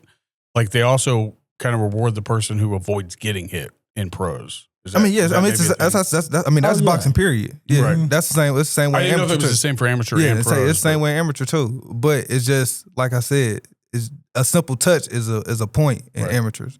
Like I said, that point ain't and gonna you do can win a fight off that one point. Like that, exactly. So pretty much, the quality of the punch doesn't really matter much. Like a touch like this is gonna score just like a flush shot landing. So do you see as many knockouts in amateur that you do in pro? No, not close. They happen, but not at near the rate. Yeah. And is that just like usually somebody who's just a tad above everybody else that's got that power with that headgear on, or is that like just a perfect punch? Because amateurs, you're wearing bigger gloves and you're wearing headgear, so it's like if you knock somebody out in the amateurs, you probably got a little bit of power on you. Yeah. I can honestly say like that's kind of how I made my name as an amateur. I started knocking people out, and they was like, all right, yeah, you old enough here. We gonna go put you pro. How many amateur fights did you have? 5. 5? Yep. 5 and 4 knockouts. 4 knockouts? Yeah. And how many in pro? I only got 1 knockout in the pros. Pro. What's your record in pro? 4 and 3. 4 and 3? Okay. Yeah. Are you at the pro level yet? I actually didn't ask that. No, I'm trying to talk him into it. We're looking at we're trying to get a pro debut though. So like on the pro side, and I was curious about this too, the age gap, like they've got pros who are 25, 26 years old, or amateurs that are 25, 26 years old. Is that just kind of like people who are just getting into the boxing world? I feel like it could be, or it could be people that's been boxing for since they was 5. I just didn't know if it was like not MMA, but just martial arts in general. Like you give them the belts, the color of belts, like. Oh, you're blue belt. No, I didn't think boxing had it, but like, is that the level that you try to go at? You want to be a pro boxer, you go buy your $25 license and you're a pro fighter. Yeah. Holy shit. You don't even have to. Yeah, you don't have to have any amateur. You don't. No. That's wild. Yeah. So you could go be a pro right now. I'm good. Me too. Yeah. No, that was the hardest sport I ever did, and I've said this several times, so people are probably getting tired of hearing it, but wrestling and swimming were the hardest sports I ever did. Mm-hmm. Like, boxing just adds one more thing that I would probably hate. Getting hit in the head was my biggest. Like I black out. If someone touches my face, I'm blacking out, and I don't know what I'm going to do. You could do something to me, but I know that I'm going to forget everything that happened from the second you touch my face. Yeah, I'm going to lose my shit. That'll leave you. Real shit. That'll leave you. But like the training part of it, like I don't know if you've ever trained wrestling, but like those motherfuckers that would just tap your motherfucker, I would stand up and be like, dude, you better shoot before I fucking I'll elbow the shit out of you. I never got into wrestling just simply because like a lot of people wanted me to wrestle, the coaches and whatnot. And I like practice and stuff, but I never got into it because I knew if I could get slammed on my head in front of everybody, I'm getting up swinging anyways. I might as well just box. You know, I'm going to want to throw hands anyway. Yeah, I was never worried about that, but like that. The people that just toy with you, just like frustrate you. And there was a lot more ways to do that in MMA. I mean, oh yeah. When I used to train with them guys, that was one of my things, was put my hand over their mouth. Mm-hmm. Yeah. Well, like the feints never like feints people and feinting in wrestling is completely different than probably any other contact sport or anything like that. But like that never bugged me. But it's the dudes that went out of their way to slap your ears or slap your forehead. Like I had to get my ear cut 3 or 4 times just because the cauliflower through my headgear it would just swell up. But like that's not wrestling. That's just pissing somebody off. Yeah, I get it. It's a head game. People train that like, Chael Sonnen was one of them. Oh, yeah. He me and him would not be friends. I tell you that. But he's cool as shit though. Had a guy's back and the guy was on all fours and you can't hit in the back of the head. So he was punching his hand while it was flat on the ground. Just anywhere he could hit you, he was going to hit you. Loopholes. And that's where you have to like learn with the sport too. So like, oh, you can't do this. And boxing doesn't seem like you really have to do that as much. So that's probably good for coaching. So you don't have to like try to teach somebody those loopholes. The loopholes are already there, right? I mean, there's still a lot of loopholes in boxing. They're there. What do you think would be, just for example, what do you think is probably the weirdest loophole that you've probably taught somebody? That's a tough question. I'll probably say like maybe like stepping on somebody's foot. Okay. You know what I mean? Or so in amateur boxing, you have a weight allowance. Got to be within 7 pounds of each other. There's guys that play that game. They'll try to come in right at the end of the limit and have, each weight class, that gap gets bigger. So like 119 to 132, it's 7 pounds. Then it goes to 10. And there's coaches out there that'll, they plan on coming in right at the end of that. And I ran into that a lot. Yeah. When you used to match fights on paper, they'd send you in their weight. And it's like, what does he walk around at? Yeah. Because then you got that weight difference to go up or down, because it gets to a point where all you want to do is make a fight. Yeah. But guys would send in, say their guy weighs 150, plans on cutting 140. They'll send in his weight is 140. Well, then he gets there, he can't lose any more weight. You can always gain it, but. Is there a rule for like if a fighter's underweight, like they can't compete at this level? Is there that for boxing, pro or amateur? Like if like I wrestled at in like junior high into high school, I wrestled at 180 and 215, but I was like 12, 15 pounds under that weight threshold. I'm sure there's a rule for it, but I don't know if I've ever seen it. I assume that it might be mainly for like probably amateurs. You can be because like you said, it's a 7 pound difference on both ends. So it's like you could be under that and you know what I mean, and not be able to compete. I didn't know if there would be like a advantage for obviously. I imagine like say you're at the national, you're fighting 176, and your guy comes in weighing 168. I don't know if you're too light to compete in that. That was one thing I worried about with Angel, because like I said, at those week-long tournaments, his weight wouldn't start coming off for a few days. And then by the end of the week, he's 6 pounds under. But it never became an issue, but I always wondered about it. Yeah. And that's why I asked, because like with wrestling being one of the hardest sports I ever did, that was the worst. Like when I went down in weight class, because I was just trying to compete at a different weight class. And I don't know if you're familiar with wrestling, but the difference of 215 and 189, it's weight, but the height is the exact same. Difference. Yeah. Like I got thrown around because I was so short, but cutting weight is the hardest thing I've ever had to do. Like that's nothing else. Yeah, it can be difficult. I mean, I was used to being able to go out and eat. Everybody else in wrestling was like, I can't eat. I'm 3 pounds over. I was like, I'm going to eat a Baconator. So like I never had a problem with that until I went down in weight, and I was like, screw this. Yeah. I feel like you can always tell in amateur boxing coaches that haven't had to cut weight when they just throw that weight loss around all willy-nilly. Yeah.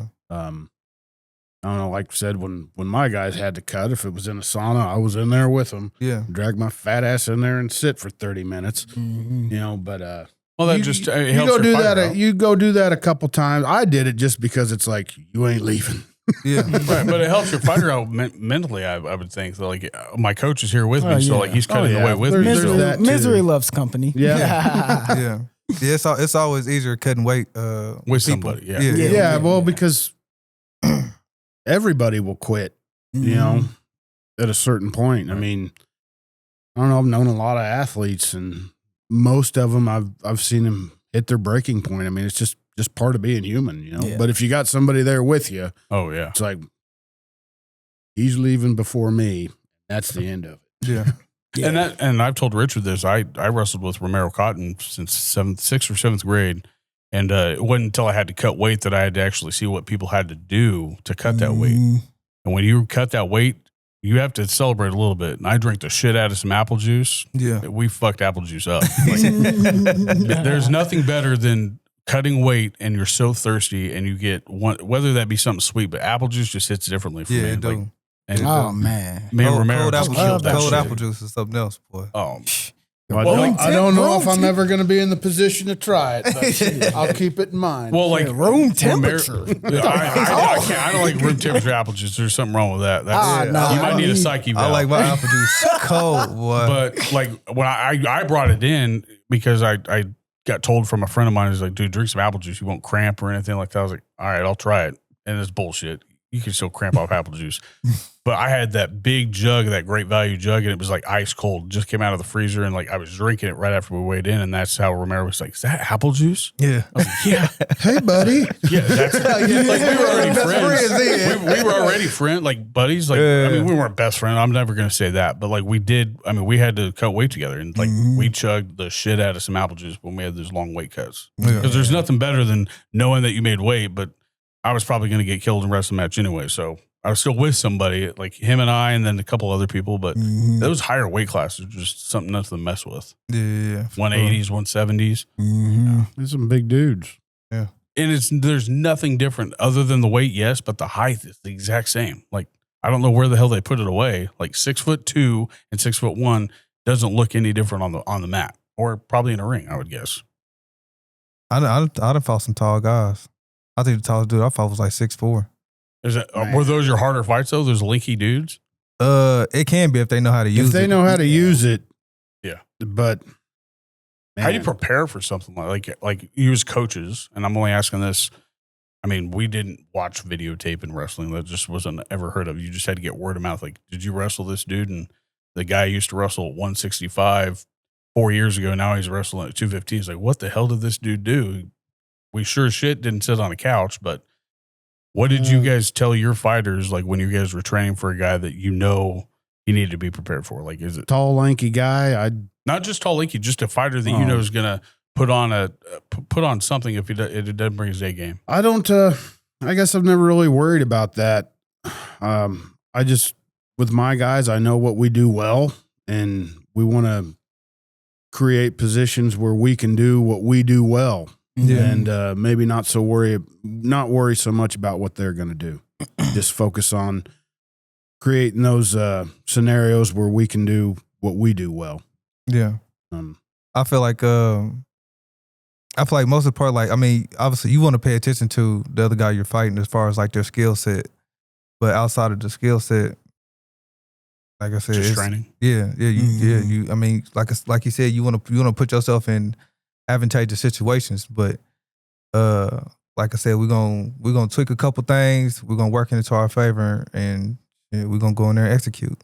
How much of the like going out to find like fighters like out, like we've talked about the coaches, you never cross that line, but like say that Malik here is getting ready for a fight, and you know that you can go find a fighter that. Would you talk to a gym to get him prepared with a fighter that they have that's very similar to that fighter? Have you ever tried to do that? Yeah. That kind of like what we were talking about. You talked to the coaches? Yeah. Okay. Is Yeah, that pretty we regular? got a lot of calls back in the day because my guys were mainly pressure guys. Like, Just bulls. just like you're gonna have to deal with them. They're in your face, and so I mean I haven't got a lot of calls, but that was one I did get. Like, hey, you want to bring some of your guys over? We need somebody that's really gonna have a presence in the ring with us. Like, yeah, sure, we can do that. Amateur boxing, there's not a lot of game planning.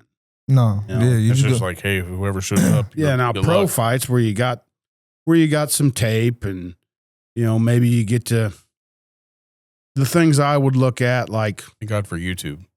how's a guy act in the first round versus the fifth round. I mean, them first couple rounds, if you're trying to pressure a guy and he fights back, what about the fourth round? You'll see them start to concede to that pressure. Just things like that. I don't know if I'm saying it right. Yeah. Well, like cardio back, like whenever you see someone with good cardio, like I've always noticed that, like whether that be in fighting or wrestling, like you got good cardio at the very end of the match. That's fuck. Or you could look at stuff, especially like the pro game, like a lot of these guys are fighting a bunch of nobodies. So it's like, okay, well, let me watch this fight. And then it's like, okay, maybe you see him get hit flush one time. Let's see how he reacts. You know what I mean? So it's like, if I know, okay, the guy you fought is 5-12, you know what I mean? He's used to losing. But say he hit you flush a couple times and I see you kind of shake up. Okay, I know me going in there and fighting you, I know I'm gonna hit you flush a bunch of times. So therefore I know, okay, well, you probably really ain't who your record say you is. Mm-hmm. Yeah. You know what I mean? So it's things You like haven't been hit like that. Yeah, exactly. You know what I mean? Because they're not putting you in guys who's actually gonna hit you back. Is it easy for you to be in Wichita? Like, do you have a pretty good rapport with other gyms to be able to do stuff like that? Or like, yeah. Like I feel no animosity, obviously. Like, it's a big city. You're always going to have that one person that you probably had a relationship that you no longer do. But like Wichita being as big as it is, like, if anybody has a problem with me, I don't know it. that's good.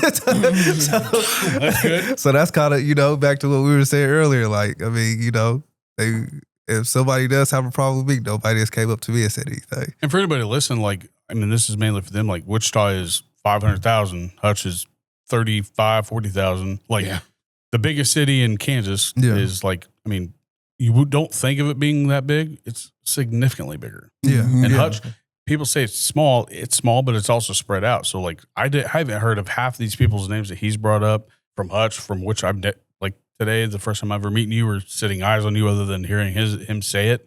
Like, it's wild to know that like these people are out there. Like, they're real. Yeah. And I always kind of had a problem with that. Like, but I'm honest about it. Yeah. Like, no, not that I got a problem with you, just how local boxing is promoted and marketed. Yeah. Like Charles Ellis. Charles Ellis beat James Toney. Yeah. He coaches in Wichita right now. Nobody knows it. Ross Purity. I didn't know about the guys in Dodge City. Yeah. I mean, I knew about the one that became a UFC fighter. What was his name? The one that was trained by the guy that Efren's training with. Didn't he become a UFC fighter? No, Manuel Rios' son was a world title holder, and Victor Ortiz. Ortiz. Yeah, wasn't he also in MMA? No, I don't think so. No, I don't think he did. No, I don't think he did MMA. I thought he did. No, Manuel just did boxing. I don't know. I know who he is, but he doesn't speak English. I've never heard those names, and these guys are like world title renowned boxers, fighters, whatever. Yeah, they were the real deal. Yeah. So I mean, I've never heard those names until he brought them up. Yeah, like that's. I mean, for me, being I say I'm a fan of UFC, but like, I mean, yeah, I'll watch boxing if it's on. Like, I don't go out and see it, but if I see that it's on live, I'll watch it.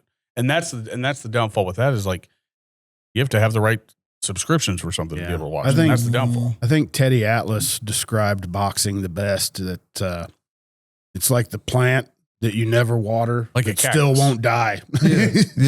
I think that's probably the best analogy I've heard. I mean, look, boxing. UFC wouldn't be where it's at today if it wasn't for boxing. Like, they learned from what boxing failed at and was good at. I mean, you hear everything in the UFC, like on the commentating or whatever, like you hear about all these things, but you also heard that in boxing. But the commentating wasn't as good as in boxing. So UFC has that upper hand. Like they got the right people to do it. Yeah. I feel like the commentating in boxing kind of got.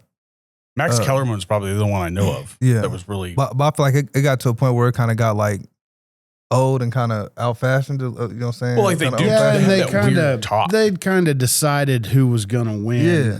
Before the fight was over. Yeah. So they were predicting things to happen before it was over. Yeah. Or there was a favorite, or maybe the commentator, maybe that was his guy. I don't know. Once again, Max Kellerman was really known for doing that. Like, once again, when I fought in Puerto Rico, it was on the zone, and man, what's the guy's name? I forgot what the guy's name is, but Israel made me take a picture with him. He's a professional boxer too. I forgot his name though. But it was, I mean, like, you could tell, and even me fighting in Houston, like, you can tell from the commentary just off before, like I said, the first round, who they're picking, to, you know what I'm saying, to win the fight. So that lets you know, it's like, okay, well, everything is going to be catered to this guy. Mm-hmm. Right. You know what I mean? So it's like, and it's even been the point where they lie in the commentary, like, oh, okay, well, they were supposed to fight at 168, but he couldn't make the weight. But I came in weighing less than him. Like, you know what I mean? So it be shit like that where it's like, the shit is stupid, man. It just, shit don't make no damn sense. Mm-hmm. And you wonder how much of that is, I don't know, how much of that is for TV and how much of it is actually their business model. Yeah. Mm-hmm. Well, you can tell that, like, the way certain fights actually get promoted, like, you can tell that was for the TV. Like, Mayweather, like, when he promotes a fight, everybody's watching that to see him lose. Yeah. Like, I mean, and I'm being honest, like, I would watch it to watch him lose. But, like, when you actually see the way that he actually was able to fight and stay fighting for as long as he did, like, that's what you actually notice. Not just that he beat everybody, but how he went about it. Yeah. Like, well, I mean, say what you want about him. Mayweather's pretty fucking good. I will give him this, and I hold no weight to any credibility whatsoever. But he is the smartest boxer probably around ever in the history of boxing. Yeah, his boxing IQ is amazing. Yeah, yeah, and I like to stay healthy like that. That's insane. Oh yeah, and Joe Rogan talked about it. He'd go out to them nightclubs and everybody else is partying. Home. He's drinking water. Yeah, and jogging home. Then he'd run home, and he said it. Just. I don't think Mayweather's got a lot of quotable things, but this is one that stuck with me. He's just like, all those miles I ran, nobody ran them for me. Exactly. Yeah. And it's like, man, and then you hear about, he's making these public engagement that he's supposed to. He still makes it there and then runs home. Like, yeah. Mm-hmm. But that's the stuff that don't get filmed though either. Yeah, too, I mean, so. I'm just saying, I guess he's a workhorse, like never stops working. And I think that's pretty admirable. I mean, it's Easter Sunday, and in essence, we're working. Yeah. I made sure that he. yeah. I forgot that it was actually Easter. I was like, and I saw him make the post. I was like, "Hey, dude, it's Easter. I forgot all about it. You might make sure that these guys know about it." Yeah. Well, I was just like, maybe they forgot too. I did. They'll let me know. And I know people have kids and they spend the time with them to Easter egg hunt or do whatever it is. And I was like, you better make sure everybody knows. I mean, yeah. Want to make sure, but even then, like on these days, like I still like just this morning, I went up and ran 6 miles. Yeah. You know what I mean? So it's like, I mean, like I said, it's I've always looked at boxing as just one of the things, man, you're going to put in what you get out. What's a lifestyle you get out for what you? you put in. Yeah, for sure. So. Yeah, and getting up early and getting to work. I mean, yeah. I don't do that anymore, but I remember how it felt. You get up early and do what you need to do, and it makes going to work feel like just another part of your day rather than the reason you got out of bed. You set the tone for your day. Yeah. How you wake up and start your day it really matters the most. Well, that's what sucks is that like you're like, fuck, I gotta wake up. I'm up, and I was like, I can't wait to come to bed, and then you got other shit you got to do. It's like, well, because I'm not going back to bed. But yeah. But nobody that succeeded ever did that. They just stuck with it. All that. Like I didn't want to ever stay up past 8 p.m. to run or lift weights. But if you didn't do that, then you fell behind, and that's why somebody started above you. Yeah. Whether that be in any sport or somebody was accredited with something higher than you. I mean, obviously wrestling for me, I didn't take it serious enough. Mm-hmm. So, I mean, I never looked like I failed at anything. I felt I was pretty good in 8th grade, but that's not saying anything. Like that's 8th grade. Like I got my ass whipped in high school. That's a total different. High school wrestling in junior high to high school is a completely different ballgame because you're dealing with completely different talent. You got 8th grade kids that still haven't probably hit puberty yet most of the time, but here we are. You got grown ass men as a freshman with chest hair, full face beard. They could be your father, looking like your father. Like this is crazy. Buy you a beer afterwards. Right. Like there's no reason this dude has this much testosterone already. Like he's 15. There's no reason, but it is what it is. But before we go on, I've asked this on a couple episodes that we've had. I asked him and I asked Efren about. It was Efren and I don't think Chief really could answer for this, but like, what do you guys think that Jake Paul has done for boxing? Like, whether it would be good or bad, what would you say that would be the best part and then the worst part? I got 2 questions after I'm done. So I say the best part. I feel like he just brought more eyes to the sport. I like what he's done for women boxing as well. You know what I'm saying? He's kind of developed his brand around a woman's boxer. And then, you know what I'm saying? He's starting to get them bigger paydays and stuff too. I say the bad thing is like, even though he's brought a lot of eyes to it, it's a lot of casuals in their opinions. You know what I mean? And they not necessarily not really know about the sport or even know like what's going on. Or I didn't even know who Jake Paul was until I saw his first fight. And not until the Nate Robinson fight. Yeah. Yep. So I mean, I feel like that's the only bad thing. It's just, you know what I'm saying, it's about the casuals and their opinions, and then, you know what I'm saying, they think he's actually fighting real guys, or they don't. Yeah, I questioned my choice of watching that because right before that, you saw that dude get knocked out 3 times before they called the fight or whatever. Yeah. Wasn't that the first fight? Yeah.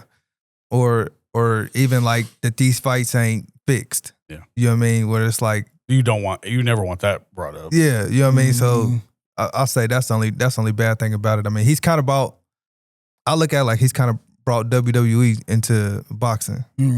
But I mean, you bring a lot of... They succeeded. They succeeded. Yeah, for sure. Can't really have one without the other. Yeah. Yeah. What about you, Malik? Yeah, what do you definitely. think? I mean, you as a fighter, actually, looking at it from a fighter aspect, like, do you think that you've gotten more recognition as a fighter? Maybe not necessarily from what Jake Paul's done, obviously, but is there anything that he's done that might made it easier for you to succeed? Not necessarily at your level, but just for fighters in general. I wouldn't even say make it quote unquote easier to succeed, but I second what Kevin said, you know, in terms of bringing more eyes to the sport. And it's funny because I did a reel on this because I like create content, but I did a reel on how he did do that. You know, like he helped women out, create a better platform for them. I never heard of those women fighters. Give them better pay. You know, that was the first all women's card. Yeah. Yeah. Like, you know, things of that nature. Yeah. So, you know, he put his best foot forward for the women and bringing more eyes to the sport. But yeah, in terms of, and you know, you can respect that he was doing the work and doing the training, you know what I mean? But in terms of, you know, like who he was fighting and how he would make it and bringing the casuals in, you know, to where now they think they know something about it. And him doing it, I feel like some people, it kind of makes it, him doing it, they kind of feel like it's easier than what it is just because of how he did it and how he went about it. So I feel like he sold some false dreams, not even intentionally maybe, you know, but just with how he went about it, you know, he probably got a lot of people thinking, oh, yeah, well, I can do this. Yeah, you know what I'm saying? And a lot more casual opinions and casual eyes on the sport, which is a good and bad thing. You know what I mean? So. Yeah. Well, my last question for Kevin before we start promoting some stuff, and unless you had something you wanted to hit on, but we'll get to the promotion of the barbershop. Still sitting back waiting to talk about October 3rd. Yeah. But my last question for you two is, if you could change as a trainer, maybe as a fighter, I mean, right now you're considered to be not fighting. What is that word again? Inactive? Inactive. Yeah. Sorry, lost my words. But inactive. Is there anything that you wish you could not you, but is there anything that you wish boxing changed for you now versus how it was back then?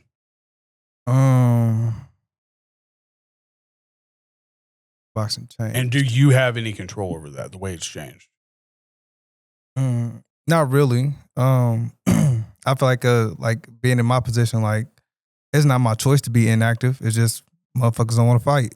Right. So, but what would you change? Like if you had control of the rules or the way something happened, what would you change about boxing?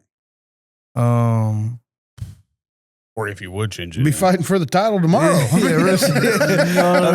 mean, for real. I'll say it for him. He's a nice guy. But I would just say that, I mean, the only thing I could that boxing, it wasn't as political. You know what I mean? You know what I'm saying? It wasn't so directed towards the A side, quote unquote. You know what I mean? But is it better now than it was when you first started coming up, do you think, or has it gotten worse or stayed the same? No, I think it's still the same. Okay. I don't think that'll probably never change. Just because of the investment that they put into fighters. You know what I mean? So if you got a guy that's signed to you, you're gonna try to put him in the best position to win. Just like finding fights, probably. Yeah. But I mean, like I said, just, you know what I'm saying? You can have a guy who's 18-0 and everybody he's fought has a losing record. Is he really 18-0? You know what I mean? So it's like, I mean, that's the politics of this. Mm-hmm.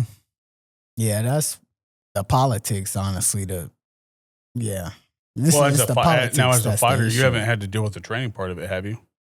Or have you been able to? Does he work alongside you at all with like seeing how training goes? Or? Yeah. There ain't no issues with that. That's the grind. That's what I'm saying. There's no problems there. It's really the politics that kind of pollute the game. You know what I mean? But the grind, the day in, the day out, that's the stuff you got to kind of marry that. So, there's no issues there. But yeah, the politics is what pollutes the game. The money side of it. And I could imagine in Wichita.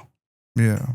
Oh man. Yeah. That's one Dana White getting into boxing because the Zuffa. That's one thing I'm hopeful for because with all the other alphabet organizations, it's like in boxing you can't lose. Yeah. Mm-hmm. And that's not realistic in the fight game. I mean, what's it take to lose? Yeah. A bad day, a bad moment. Yeah, a bad moment. I mean, that's all it takes. Yeah. And so that's one thing I'm hopeful for, that Dana White being involved, that if a guy goes out and loses a fight, that, he'll still get his another career's shot. not over. Yeah. He's still got a chance to go out and make that life-changing money. I know like on the promoter side for me, like all these meetings I'm going to have with fighters, like it's a guaranteed thing. Like, come and fight. I don't care who wins, but come put on a show, get you some fans, and hell yes, I'll have you back. Like that's what we want to do. We want to put on fight. I don't like the whole crushing tomato cans business because it ain't real. Yeah. A good friend of mine had his debut in Oklahoma a year and a half ago. I paid $1,500 for a table to go down there and support him. Fight was over in 42 seconds. See, that's what I'm saying, man. It's like, listen, I want to support you. I want to see you do well, but I can't justify this shit. Yeah. And as somebody who buys a ticket, you can't think that that's what they want to see either. Right. So yeah, I kind of forgot where I was going. Yeah. Oh, hopefully Dana White's able to change that because these fighters that go out and fight their heart out, even if they lose, they're still deserving of all that respect and admiration that fans can give them, and just because you lose a fight, I don't think that should mean that you're no longer worthy of being on the main card and making a good living for your family. I absolutely don't think that. Yeah. Well, my last thing is directed straightly at Kevin. All right. Episode 2 of this that we started doing this, we had Efren Morales on. He called you out. So I kind of want to know your thoughts, first of all, but I also read, I shouldn't be doing this. I read some comments to that video that he posted on his side, and there was some wild shit that was going on in those comment section because they were like, this dude has no idea he's about to sleep. Yeah. What do you got to say? Efren, no, he can't do nothing with me. Like I said, he mentioned that we was supposed to fight. Well, what happened when he came and sparred me? My last camp, I was supposed to fight out a guy out in Baltimore. This was last March, so probably about a year ago. Like I said, we bought him into camp. We were supposed to go 6 rounds. He didn't even go 4. So it's like, you know what I'm saying? He was beat up and bloody by the end of it. So it's like, bro, you've been in the ring with me. You know what I could do. So to come up here and call me out is funny. That's why, like, when I reposted, I was just like, yeah, all right. Like I said, I don't know if his people know what I'm gonna do to him, but he know what I would do to him. So if I beat you up with 16-ounce gloves on and headgear, what do you think I'm gonna do with 10-ounce gloves with no headgear? Come get your issue. Well, I will say this, is that the only thing that came out of that last conversation is that he was pretty respectful to you, but the comment section was not respectful to him. Whose comment section?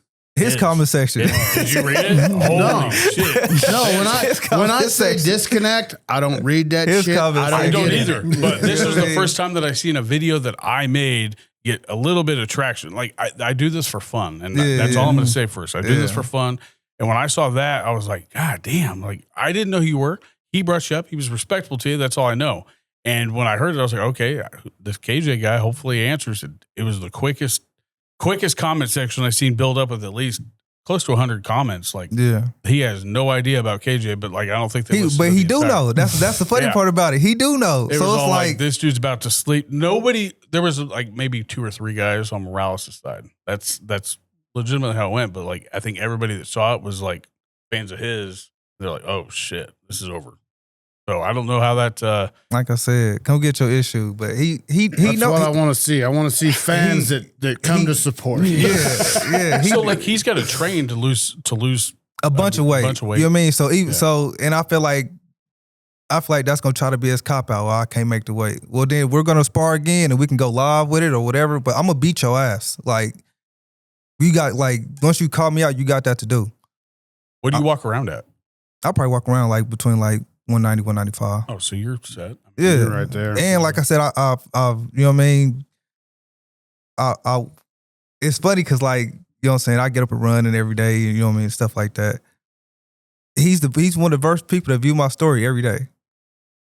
So you see me working. I hope you working. You can see that? Yeah. Yeah. Yeah, you can see who view your shit. Yeah, Instagram I stories. can I'll bet you I get on my shit right now. He's in my views. I guarantee it. Yeah. So like I said, so not tech savvy. I told you. So my dumb country ass is from a town with 6 people in it. Like so you know what I'm saying, no 3 a.m. runs and stuff I be doing. You see me working. I hope you working as well. Cause come October 3rd, or say you don't make weight October 3rd, I'ma still beat your ass when I see you. October 3rd. When Richard? I see you. So October 3rd, we got, do you have, we've got the date, the venue. What else you got? Well, actually, I got to leave for Dodge City when we get done here. Mm-hmm. Got to go talk to a guy out there, talk to another guy in Great Bend on my way home, talk to another guy in Hutch when I get home. So hopefully by the end of the day, we got 3 contracts signed. And then I need to get with KJ some point soon. Need to get with Malik to see what he wants to do. I set myself the month of April. I want to try to have all the contracts signed. It's already the 5th. I don't know if that's going to happen. Right.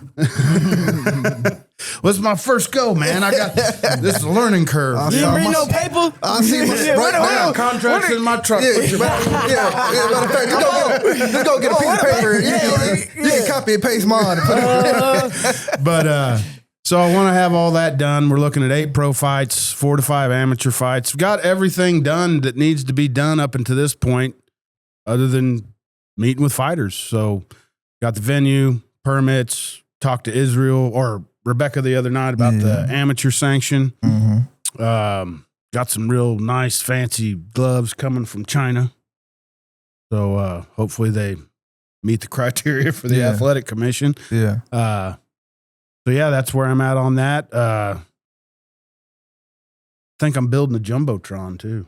Okay. Yeah. Okay. Yeah. So That'd be nice. yeah. You're welcome. Yeah, that was Bobby's idea. Yeah. Nice. But venue, production, this is my first go. And so I've probably said it before. My biggest hopes are that we just have good competitive fights. And I don't want anybody leaving like they've got treated unfairly. I'm gonna treat them unfairly. On my end. Oh, okay. That's between you guys. Okay, you talk about him. I don't want Not worried about you at all. I'm not worried about any of you. Y'all grown men. So I want to make a production out of it. I want it to be an event. I want people to buy a ticket, come watch a show, and be glad they came. Also kind of in talks to maybe have Don Fry come. Okay. So Yeah. I think that'd be pretty cool if we get that pulled off, but we'll see. So yeah, October 3rd, 365 Sports Complex in Inman, Kansas, 10 miles north of here. You guys ever been to Inman? No. Oh, shit. Don't blink. Yeah. Memorial Hall's under construction this year, so That's it. I didn't even know couldn't that get it. Inman had a sporting. Like, how did they have a sporting complex and Hutch doesn't? That's bizarre to me. Yeah, Mhm. but It is You know, what it is. if things work out good there, I'd go back to that venue. It's a nice place. I looked but- at pictures of it. I was like, damn. Yeah. Like, this is like inside batting cages, like a full artificial turf, like field inside. What the hell? Yeah, the college teams train there during the winter, Okay. Mm. so I think that's the basis of it. And they've had some concerts there. The guy that runs he's a busy guy. He's hard to get hold of, but so that's where we're at on that. Start meeting with fighters and signing contracts this month, and hopefully by the end of the month, I've figured out how to work Adobe DocuSign. So I ain't got to do all this damn driving, but Well, I'll figure it out. You need to get Nemo helping you out with that tech stuff. 'Cause I know. If I he might could do a just have website, Nemo. he could do the I Adobe just have sign. Nemo start Yeah. piling around with me. yeah. No, he's Come on. busy. I got Adobe on my phone. My signature already in there, so All right. Well, I'm gonna get that figured out. it's ready for you. Okay. Well, I'll definitely be in Yeah, touch. it's ready for you. 175 ain't shit for me to make. I'll make that in my sleep. Well, while I got you on camera, why don't you promote Press 5 Boxing and all that other stuff? Give me shout out your socials and handles and all that. Press 5 Boxing. We had a 1206 East Waterman. You can reach me at Kevin Johnson on Facebook. I am the CEO on Instagram, and that's all I got. All right, Malik. Malik Bolton on Facebook, Grind Time 316 on Instagram, content creating, personal training, all that good stuff. Grind Time Fitness page on Facebook. And also, don't forget to stop by Diamond Cuts Barbershop. They've let us record here for as many episodes so far as that we've recorded outside of the first one. But make sure you make your way up here for a raffle that they have for a gun behind me. You can get, how much are those tickets, by the way? 1 for 20, 3 for 50, or 7 for 100. Okay, so and they can buy them here at Diamond Cuts Barbershop, or they can reach out to Enemy Boxing Club or Yep. G&M Promotions. Yep. Either one of those three. Okay. And then we'll sell our last tickets on the 16th of April and draw on the 17th. So somebody will be going home with that fancy green dot sight Yeah, it's a rifle. nice little pew pew. But you can also get your Enemy Boxing Club T-shirts here at Diamond Chief's Cuts. selling some So- shirts for us. Right there behind there. Yeah, How much get- are those going for? 10, 15 bucks? 20 bucks? Okay. So make sure you get that. But also follow Diamond Cuts Barbershop on socials. Follow the Chubby Buddy I Studio. got to make all the money I can. Like, these guys are high priced. But Kind of like that sometimes. well, if he called. You could blame Efren for calling him out. And I mean, Yeah. it wasn't his doing. Hey man, no. I feel like when somebody talk about my mama, I gotta, This is the fight business, and this is how fights get made. So yeah. Yep. But make sure you follow Diamond Cuts Barbershop on Facebook and Instagram, and then follow the Chubby Buddy Studio on Facebook and Instagram. Then you can listen to us on YouTube, Instagram, or YouTube, Spotify, iHeartRadio, anywhere else you get your favorite podcast. This episode will drop hopefully in the next several days. Hopefully get this audio edited, but be sure you check out the what's your YouTube handle, by the way? Press 5 Boxing. Press 5 Box. Do you have a YouTube channel? Grind Time. Grind Time on YouTube. So I'll be sure to link everything that I can. If you guys at least DM me that stuff, that way I can copy paste it into the description, and then I'll share it with you guys on your YouTube channel. Anything else you want to hit before we leave? no, I think we hit everything. So Well, I appreciate you guys coming on. This was a lot of fun getting to know two guys that I had no idea who the hell they were. Pretty chill. So one thing, I was mistaken when I told you that I was kind of pumped that maybe your first pro fight is with me, because I thought your first amateur fight was too. Mhm. I was wrong. Oh, yeah? I was wrong. So my guy, it was his first amateur fight when he fought you. Okay. It wasn't your first one, because that hit me one day. I'm like, that's pretty cool. Like, I think Malik had his first amateur fight at one of my shows, and might be having his first pro fight at one of my shows. I thought that was Oh, yeah. Because thought my that was first, pretty cool, No, but- yeah. Because my first amateur fight was at Via. was it? Yeah, I was. Mhm. I got to looking back because I wanted to be sure about that. And Yeah. I got on not Box Rec, but the USA Boxing. Mm-hmm. And I looked it up and like, yeah, I was wrong. Yeah. Missed the mark there. I was just going through. I was hearing you talk. I was busy at the time. So like, That's cool. Yes, man, and me. Yeah. All right. Well, I appreciate you guys coming on. This was a lot of fun. Yeah. Later, man. Appreciate you having us.